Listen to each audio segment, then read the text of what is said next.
ദൈവത്തിന് സ്തുതി. പ്രഭാതകിരണത്തിലേക്ക് സ്നേഹവന്ദനം. ഭാഗം 1820. ഇന്ന് ഡിസംബർ മാസം 24-ാം തീയതി. ഈ ആണ്ടിലെ 359-ാമത്തെ ദിവസത്തിലെത്തി. ഈ ആണ്ട് കഴിഞ്ഞു പോകാൻ ഇനി 7 ദിനങ്ങൾ കൂടിയുള്ളൂ. ക്രിസ്തുമസ് പെരുന്നാളിന്റെ തൊട്ടടുത്തെത്തി. പ്രാർത്ഥനയിലൂടെയും നോമ്പിലൂടെയും വ്രതവിശുദ്ധിയുടെ വഴികളിലൂടെയും ഒക്കെ സഞ്ചരിച്ച നമ്മൾ എല്ലാം ഇനി വേഗമൊന്ന് പറഞ്ഞവസാനിപ്പിക്കാനായിട്ട് തിരക്കിടുന്നുണ്ട്. ഈ പകലും സന്ധ്യയും രാത്രിയും നാളെ പുലരിയുമൊക്കെ നമ്മൾ ദേവാലയങ്ങളില്, ആരാധനയില്, ശുശ്രൂഷയില് എന്തുമാത്രം സജീവമാകുന്നു. അതിനപ്പുറത്ത് ഒരു ക്രിസ്തു അനുഭവം നമ്മുടെ ഉള്ളില് നമ്മളൊന്ന് ഉറപ്പുവരുത്തണ്ടേ.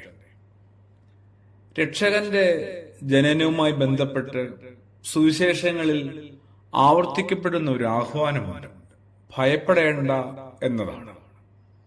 ദൈവദൂതനെ കണ്ട് ഭയന്ന സ്കറിയ പുരോഹിതനോടും മംഗളവാർത്തയില് അസ്വസ്ഥയാകുന്ന മറിയമെന്ന അമ്മയോടും ഉറക്കത്തിനിടെ തിരുപ്പിറവിയുടെ സന്ദേശം ശ്രവിച്ച പരിഭ്രാന്തരായി പോയ ആട്ടിടയന്മാരോടും ഭയപ്പെടേണ്ട എന്ന നിർദ്ദേശമാണ് മാലാഖമാർക്ക് കൈമാറാനായിട്ട് ഉണ്ടായിരുന്നത്.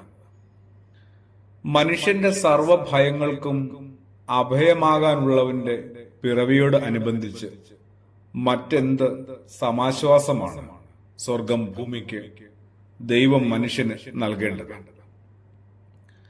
ആദമേ നീ എവിടെയെന്ന വാത്സല്യപൂർവമുള്ള ദൈവസ്വരം മനുഷ്യന് ഭീതികരമായി തോന്നിയ ആ നാൾ മുതലാണ് ദൈവഹിതകരമല്ലാത്ത ഭയങ്ങൾ മനുഷ്യ ജീവിതത്തില് കടന്നുകൂടാൻ തുടങ്ങിയത്.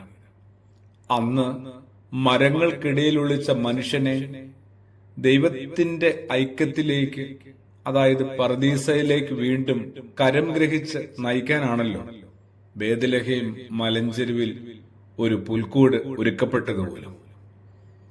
വിശുദ്ധ വേദഗ്രന്ഥത്തില് ഭയപ്പെടേണ്ട എന്ന സൂചന തരുന്ന സന്ദേശം ഏതാണ്ട് 365 തവണ ആവർത്തിക്കപ്പെടുന്നുണ്ടെന്നാണ് ചില പണ്ഡിതന്മാരുടെ കണ്ടെത്തൽ.